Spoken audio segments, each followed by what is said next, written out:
Assalamualaikum warahmatullahi wabarakatuh. Perkenalkan, nama saya Nabila Halisa Fauzi dari kelas B angkatan 2020 dengan nomor urut 25. Di sini saya akan mempresentasikan hasil dari tugas mini skripsi saya untuk memenuhi mata kuliah MPK kualitatif dengan judul mini skripsi Gaya Kepemimpinan dalam Meningkatkan Kinerja Karyawan pada Divisi Corporate Communication di PT Lipo Karawaci Tbk.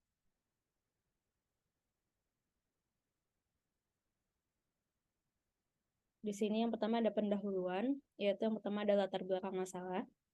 Pemimpin menurut Hersey dan Bankhart yang dikutip dalam Chaniago tahun 2017 merupakan seseorang yang bisa mempengaruhi orang lain atau kelompok untuk melakukan kerja maksimal yang telah ditetapkan sesuai dengan tujuan organisasi. Morgan menjabarkan 3 macam peran pemimpin yang disebut sebagai 3A. Yang pertama ada aligning, yaitu menyalakan semangat pekerja dengan tujuan individunya. Yang kedua ada aligning, yaitu menggabungkan tujuan individu dengan tujuan organisasi, sehingga setiap orang menuju ke arah yang sama. Yang ketiga ada allowing, yaitu memberikan keleluasaan kepada pekerja untuk menantang dan mengubah cara mereka bekerja. Sebuah organisasi atau perusahaan tentunya akan berjalan baik jika memiliki seorang pemimpin yang mempunyai keahlian dalam bidangnya dan keterampilan yang berbeda seperti keterampilan teknis, manusiawi, dan juga konseptual. Tentunya terdapat fungsi pokok seorang pemimpin dalam manajemen organisasi. Yang pertama ada planning atau perencanaan, yaitu penetapan tujuan serta prioritas dan serangkaian kegiatan untuk mencapai masa depan organisasi. Yang kedua ada organizing atau pengorganisasian, yaitu proses pembagian kerja melihat bahwa ada unsur-unsur yang saling berhubungan, yaitu sekelompok orang atau individu, ada kerjasama dan ada tujuan tertentu yang telah ditetapkan. Yang ketiga ada leading atau kepemimpinan, yaitu implementasi aransemen yang sudah disusun pemimpin melalui dukungan orang lain. Yang keempat ada controlling atau pengawasan, yaitu proses untuk menjamin bahwa tujuan organisasi dan manajemen dapat tercapai. PT Lipo Karawaci merupakan perusahaan yang bergerak di bidang jasa, di mana jasa juga merupakan refleksi dari kepercayaan. Lipo Karawaci menekankan dan memperhatikan kepercayaan terhadap pelanggan, karyawan, dan juga pihak ketiga yang berkaitan dalam menjalankan kegiatan usahanya. PT Lipo Karawaci juga sudah berhasil mengembangkan bisnisnya mulai dari bisnis properti, mall, hotel, dan leisure, hingga bisnis rumah sakit selama lebih dari 20 tahun. Sehingga PT Lipo Karawaci memiliki brand recognition yang sangat kuat sebagai perusahaan terkemuka di Indonesia. Sejalan dengan pesatnya perkembangan industri properti, Lipo Karawaci tentunya didukung oleh para karyawan yang berasal dari beragam lingkup budaya. Dengan memiliki beberapa unit bisnis, PT Lipo Karawaci tentunya akan menghadapi berbagai tantangan yang berbeda pada setiap unit bisnisnya. Oleh karena itu, kinerja divisi corporate communication sebagai garda terdepan dalam perusahaan tentunya harus cermat dan kreatif dalam menghadapi tantangan yang akan dihadapi oleh setiap unit bisnisnya. Kegiatan-kegiatan yang dilakukan oleh corporate communication antara lain penyebaran press release, mengadakan press gathering, menyelenggarakan press conference untuk acara besar, melakukan media monitoring baik media cetak maupun online secara rutin, menjaga hubungan baik dengan media, mengatasi perbedaan pendapat dengan masyarakat, dan membantu unit bisnis lainnya jika dibutuhkan. Dengan banyaknya kegiatan yang dilakukan oleh divisi corporate communication ini untuk menghadapi tantangan yang berbeda pada setiap unit bisnis yang dikembangkan oleh PT Lipo Karawaci, maka semakin besar pula kinerja yang harus dimaksimalkan oleh para karyawannya untuk menunjang pencapaian tujuan perusahaan. Kinerja karyawan yang baik tentunya dapat dilihat pula dari bagaimana seorang pemimpin perusahaan menerapkan gaya kepemimpinannya terhadap karyawannya. Berdasarkan penjelasan yang sudah dijabarkan di atas, maka dilakukan penelitian dengan judul Gaya Kepemimpinan dalam Meningkatkan Kinerja Karyawan pada Divisi Corporate Communication di PT Lipo Karawaci Tbk. Lalu yang kedua ada fokus penelitian. Divisi Corporate Communication merupakan garda terdepan dari PT Lipo Karawaci dalam menghadapi setiap tantangan yang akan dihadapi oleh tiap-tiap unit bisnis yang dimilikinya. Dengan banyaknya kegiatan yang dilakukan oleh divisi corporate communication, maka kinerja karyawan yang tergabung ke dalam divisi ini harus maksimal untuk bisa menunjang pencapaian tujuan perusahaan. Oleh karena itu, fokus dalam penelitian ini adalah bagaimana gaya kepemimpinan yang diterapkan oleh pemimpin divisi corporate communication dalam upaya meningkatkan kinerja karyawan di PT Lipo Karawaci. Lalu yang ketiga ada tujuan penelitian. Divisi Corporate Communication ini merupakan garda terdepan dari PT Lipo Karawaci dalam menghadapi setiap tantangan yang akan dihadapi oleh tiap-tiap unit bisnis yang dimiliki oleh perusahaan tersebut. Dengan banyaknya kegiatan yang dilakukan oleh Divisi Corporate Communication, maka kinerja karyawan yang tergabung dalam divisi ini juga harus maksimal untuk bisa menunjang pencapaian tujuan perusahaan. Berdasarkan fokus penelitian yang sudah dijelaskan di atas, maka tujuan dari penelitian ini adalah untuk mengetahui gaya kepemimpinan yang diterapkan oleh pemimpin divisi corporate communication dalam upaya meningkatkan kinerja karyawan di PT Lipo Karawaci. Lalu yang keempat ada manfaat penelitian yang dibagi menjadi dua. Yang pertama ada manfaat penelitian akademis, yaitu hasil dari penelitian ini diharapkan dapat bermanfaat untuk kajian ilmu komunikasi serta menambah pengetahuan mengenai gaya kepemimpinan dan bisa menerapkan teori-teori yang diperoleh dalam bidang komunikasi organisasi. Lalu manfaat yang kedua yaitu manfaat penelitian praktis. Hasil dari penelitian ini diharapkan dapat bermanfaat untuk para praktisi ilmu komunikasi. Selanjutnya ada bab 2, landasan teori. Yang pertama ada konsep komunikasi organisasi. Komunikasi organisasi pada aspek fungsional atau objektif merupakan penafsiran pesan di antara unit-unit komunikasi yang merupakan bagian dari suatu organisasi tertentu. Sedangkan jika dilihat pada aspek interpretatif atau subjektif, komunikasi organisasi merupakan proses penciptaan makna atas interaksi yang merupakan organisasi. Komunikasi organisasi yang dikutip dalam buku Pace and Fowles pada tahun 2006 merupakan perilaku pengorganisasian yang terjadi dan bagaimana mereka yang terlibat dalam proses itu bertransaksi dan juga memberi makna atas apa yang terjadi. Tujuan dari komunikasi organisasi adalah untuk menguatkan tugas dasar organisasi, menyebarluaskan pengetahuan serta informasi mengenai perubahan yang terjadi dalam tujuan dan strategi, serta menjaga rasa keterhubungan satu sama lain dalam minat dan membangkitkan semangat kelompok dalam organisasi. Selain itu, pesan, informasi, ide, dan gagasan disampaikan kepada seluruh karyawan sehingga terarah dan mempersiapkan kepada proses pengambilan keputusan yang lebih baik. Lalu yang kedua ada konsep gaya kepemimpinan. Gaya kepemimpinan menurut Davis dan Nystrom merupakan suatu perwujudan dari tingkah laku seorang pemimpin yang menyangkut kemampuannya dalam memimpin. Perwujudan tersebut biasanya membentuk suatu pola atau bentuk tertentu. Pemimpinan merupakan ujung tombak organisasi yang mengarahkan orang-orang yang mendayagunakan sumber-sumber lain demi kepentingan organisasi. Tentunya setiap individu memiliki karakteristiknya masing-masing, sifat, kebiasaan, watak, dan juga kepribadian yang khas, sehingga hal tersebut dapat membedakan setiap individu satu dengan yang lainnya. Terdapat 3 dimensi dari gaya kepemimpinan menurut Hasibuan tahun 2005, antara lain yang pertama adalah kepemimpinan otoriter. Kepemimpinan otoriter ini memiliki indikator antara lain wewenang mutlak terpusat pada pimpinan, keputusan selalu dibuat oleh pimpinan, dan tidak ada kesempatan bagi bawahan untuk memberikan saran. Yang kedua adalah kepemimpinan delegatif. Kepemimpinan delegatif ini memiliki indikator antara lain, yaitu pimpinan melimpahkan wewenang lebih banyak pada bawahan, keputusan lebih banyak dibuat oleh para bawahan, dan bawahan bebas menyampaikan saran dan pendapat. Lalu yang ketiga ada kepemimpinan partisipatif.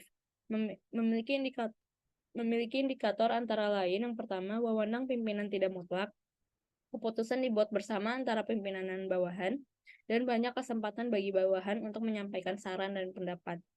Lalu selanjutnya ada konsep dari kinerja karyawan. Kinerja karyawan merupakan gambaran hasil kerja yang dapat berupa pencapaian pelaksanaan kegiatan yang didapat oleh karyawan baik secara mandiri maupun kelompok sesuai dengan aturan, wewenang, serta etika dan moral.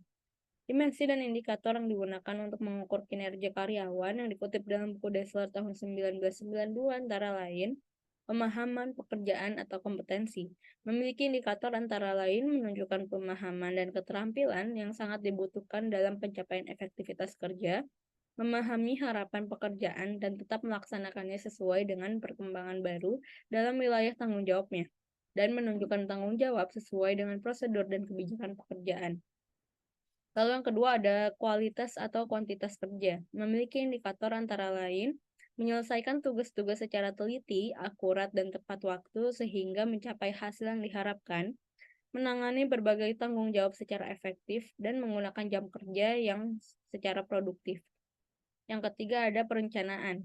Memiliki indikator antara lain, menetapkan sasaran yang jelas dan mengorganisasikan kewajiban bagi diri sendiri berdasarkan pada tujuan departemen atau divisi, mengidentifikasi sumber daya yang dibutuhkan untuk mencapai tujuan dan sasaran organisasi, dan mencari pedoman saat terdapat ketidakjelasan tujuan atau prioritas.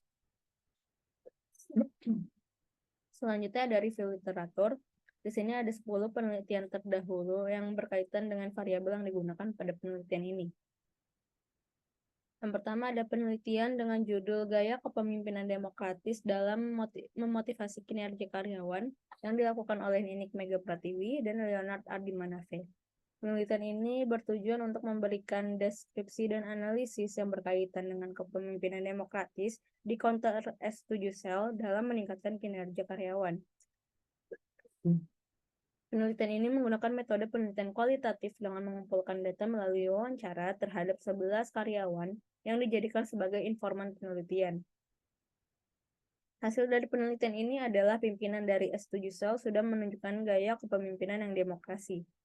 Selanjutnya, penelitian dengan judul Analisis Gaya Kepemimpinan dalam Upaya Meningkatkan Kinerja Karyawan bagian Sales Modern Trade di PT Pinus Merah Abadi Cabang Sidoarjo, yang dilakukan oleh Dewi Alfiana, Haryono, dan Eni Istanti.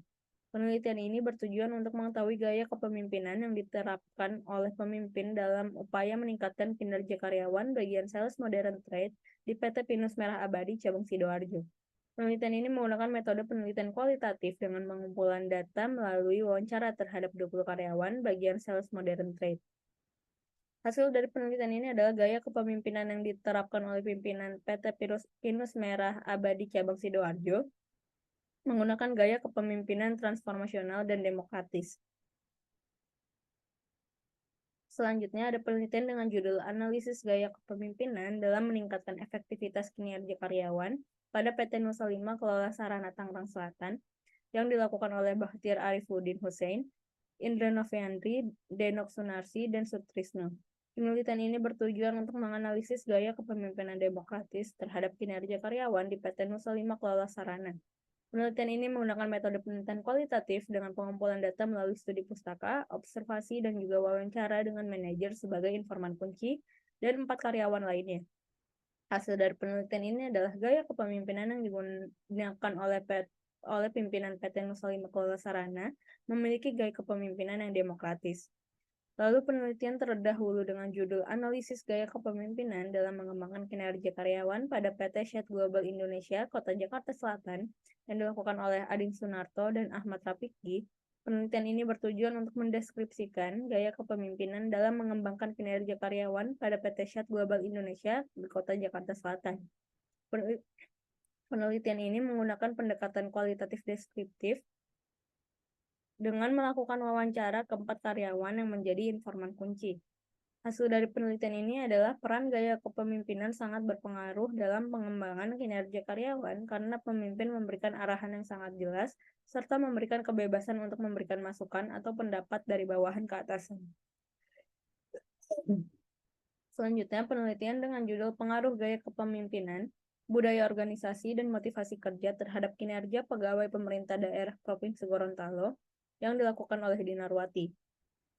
Penelitian ini bertujuan untuk mengetahui pengaruh gaya kepemimpinan, budaya organisasi, dan motivasi kerja terhadap kinerja pegawai pemerintah daerah Provinsi Gorontalo. Penelitian ini menggunakan pendekatan kualitatif dan kuantitatif dengan pengumpulan data melalui wawancara menggunakan model kuesioner dan teknik observasi. Hasil dari penelitian ini adalah gaya kepemimpinan berpengaruh positif dan signifikan terhadap budaya organisasi dan motivasi kerja, namun tidak berpengaruh signifikan terhadap kinerja pegawai.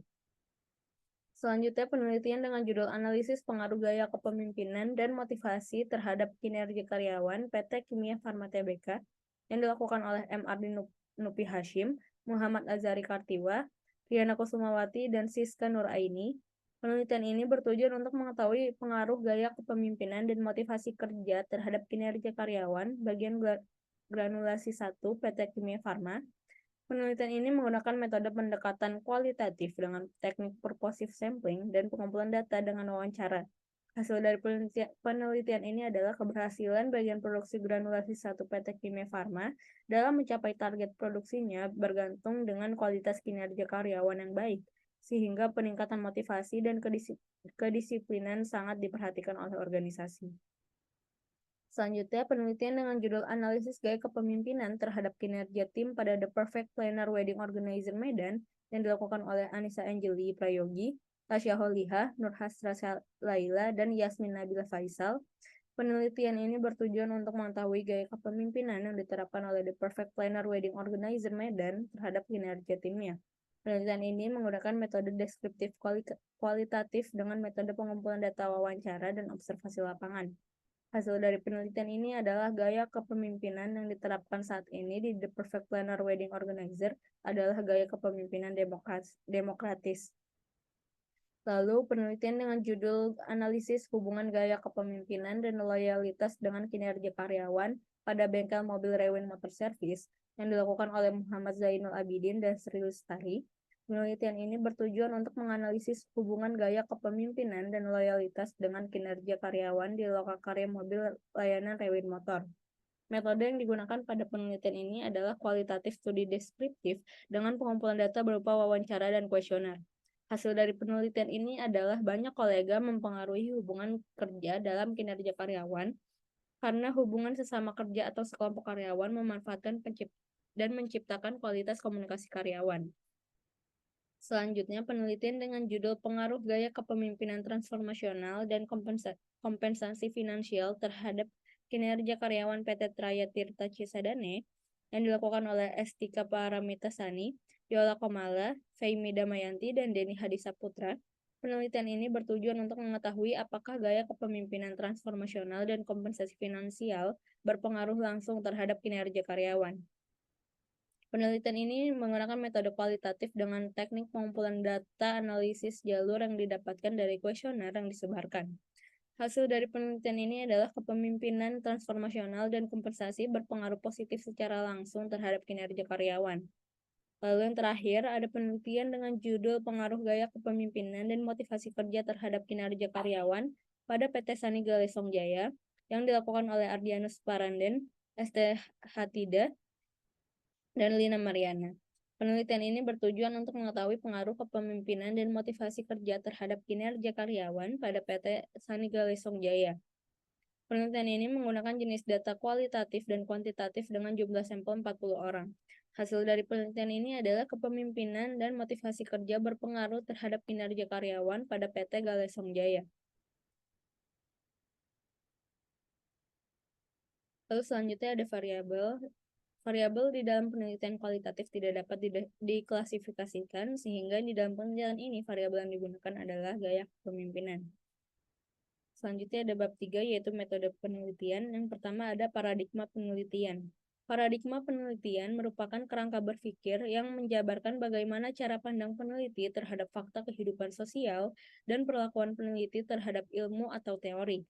Paradigma penelitian juga menjabarkan bagaimana peneliti mengerti suatu permasalahan, serta kriteria pengujian sebagai landasan untuk menjawab masalah penelitian. Dalam penelitian ini digunakan paradigma penelitian konstruktivisme.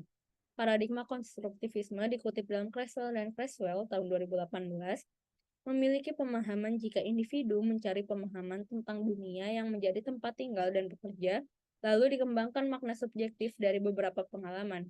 Makna subjektif yang bervariasi tersebut diarahkan untuk mencari kompleksitas, pandangan, dan tujuan dari penelitian tersebut adalah untuk mengandalkan sebanyak mungkin pandangan individu mengenai situasi yang sedang dipelajari. Lalu selanjutnya ada pendekatan penelitian.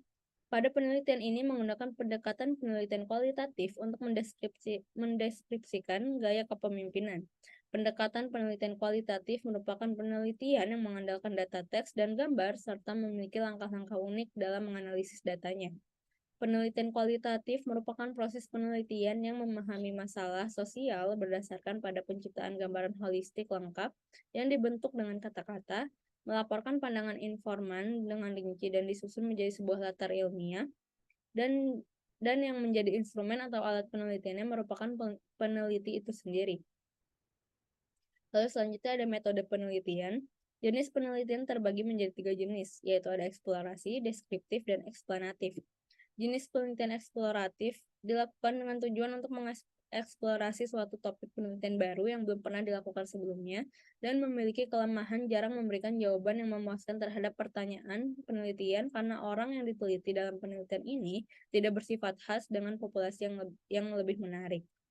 Jenis penelitian deskriptif dilakukan dengan tujuan untuk menjelaskan situasi atau peristiwa yang diamati atau objek penelitian, lalu menjelaskan apa yang diamatinya. Jenis penelitian eksplanatif dilakukan dengan tujuan menjawab pertanyaan tentang apa, di mana, kapan, dan bagaimana, sehingga studi eksplanatif berupaya menjawab pertanyaan mengapa. Dalam penelitian ini digunakan jenis penelitian deskriptif dengan pendekatan kualitatif karena akan menjelaskan bagaimana gaya kepemimpinan yang diterapkan oleh pemimpin divisi corporate communication dalam meningkatkan kinerja karyawan di PT Lipo Karawaci. Lalu selanjutnya ada teknik penarikan informan. Teknik penarikan informan yang sering digunakan dalam penelitian kualitatif menggunakan purposive sampling atau snowball sampling. Purposive sampling ini merupakan teknik pengambilan sampel yang mempertimbangkan hal-hal tertentu dalam pengambilan sampelnya. Sedangkan snowball sampling merupakan jumlah informan yang sedikit kemudian berkembang menjadi banyak karena kebutuhan informasi yang lebih spesifik dan lebih banyak. Dalam penelitian ini menggunakan teknik penarikan informan dengan purposive sampling dengan mempertimbangkan beberapa hal atau kriteria, yaitu yang pertama, pimpinan yang membawahi langsung divisi corporate communication di PT Lipo Karawaci dan pimpinan-pimpinan yang sejajar dengan pemimpin divisi corporate communication di Lipo Karawaci. Lalu selanjutnya ada metode pengumpulan data. Metode pengumpulan data yang dilakukan dalam penelitian dengan metode kualitatif dapat menggunakan observasi, wawancara, dokumen, dan materi berupa audio visual digital. Pada penelitian ini, metode pengumpulan data yang digunakan adalah wawancara dengan Kepala Divisi Corporate Communication dan Kepala Divisi lainnya yang sejajar dan berada di PT Lipo Karawaci. Lalu selanjutnya ada metode pengukuran data. Yang pertama itu ada keabsahan data. Jadi uji keabsahan data dalam penelitian ini menggunakan beberapa teknik menguji validitas dan reliabilitas dalam penelitian kualitatif. Yang pertama ada triangulasi data. Pengecekan data dari berbagai sumber dengan berbagai cara serta waktu. Terdapat 3 jenis triangulasi data. Yang pertama ada triangulasi sumber dengan menggunakan sumber teori yang berbeda dan dari banyak sumber. Yang kedua ada triangulasi teknik dengan menggunakan lebih dari satu teknik atau ganda. Yang ketiga ada triangulasi waktu dengan bertahap dan dalam kurun waktu yang cukup lama.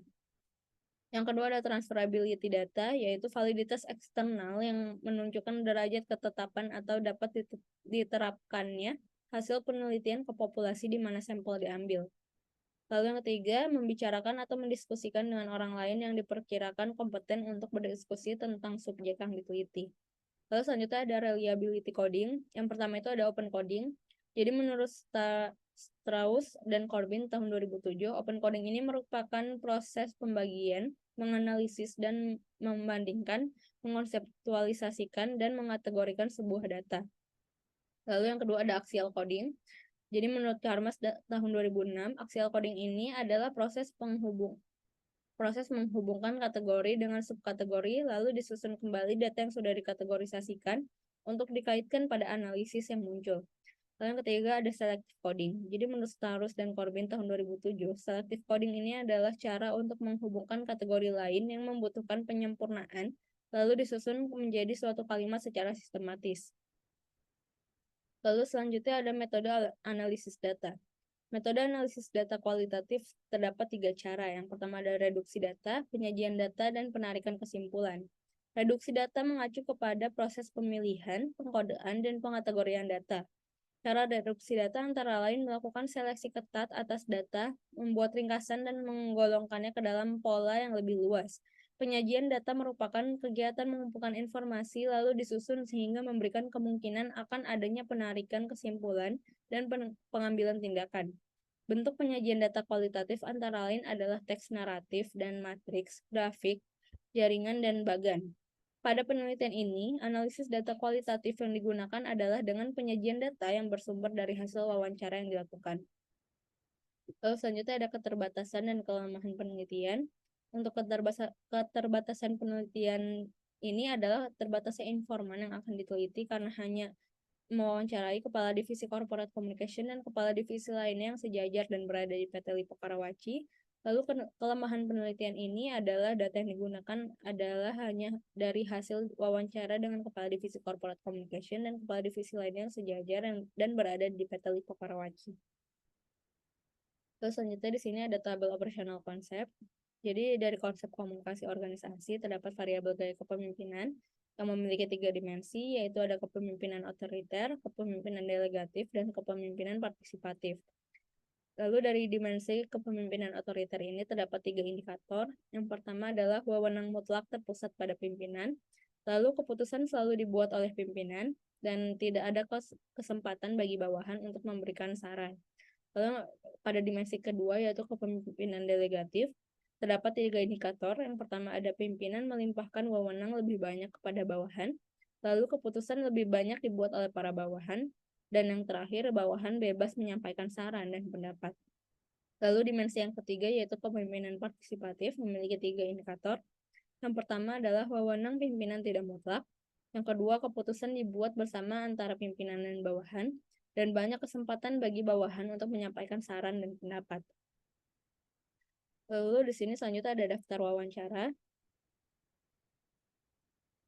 Terdapat 9 pertanyaan. Ya. Yang pertama adalah, apakah pimpinan Divisi Corporate Communication pada PT Lipo Karawaci memiliki wewenang mutlak yang terpusat pada pimpinan? Pertanyaan kedua adalah, apakah pimpinan Divisi Corporate Communication pada PT Lipo Karawaci selalu membuat keputusannya sendiri? Lalu pertanyaan ketiga, apakah pimpinan Divisi Corporate Communication pada PT Lipo Karawaci tidak memberikan kesempatan bagi para bawahannya untuk memberikan saran terkait keputusan? Lalu pertanyaan keempat, apakah pimpinan Divisi Corporate Communication pada PT Lipo Karawaci melimpahkan wewenangnya kepada bawahannya? Lalu pertanyaan kelima, apakah keputusan lebih banyak dibuat oleh para karyawan Divisi Corporate Communication dibandingkan oleh pimpinannya? Lalu pertanyaan keenam, apakah karyawan Divisi Corporate Communication diberikan kebebasan dalam menyampaikan saran dan pendapat oleh pimpinannya? Lalu pertanyaan ketujuh, apakah pimpinan Divisi Corporate Communication pada PT Lipo Karawaci tidak memiliki wewenang yang mutlak? Lalu pertanyaan kedelapan adalah, apakah setiap keputusan yang dilakukan oleh Divisi Corporate Communication dibuat secara bersama antara pimpinan dan para karyawannya? Lalu pertanyaan terakhir, apakah karyawan Divisi Corporate Communication memiliki banyak kesempatan dalam menyampaikan saran dan pendapat oleh pimpinannya? Baik, sekian presentasi yang dapat saya sampaikan. Kurang lebihnya mohon maaf. Terima kasih. Wassalamualaikum warahmatullahi wabarakatuh.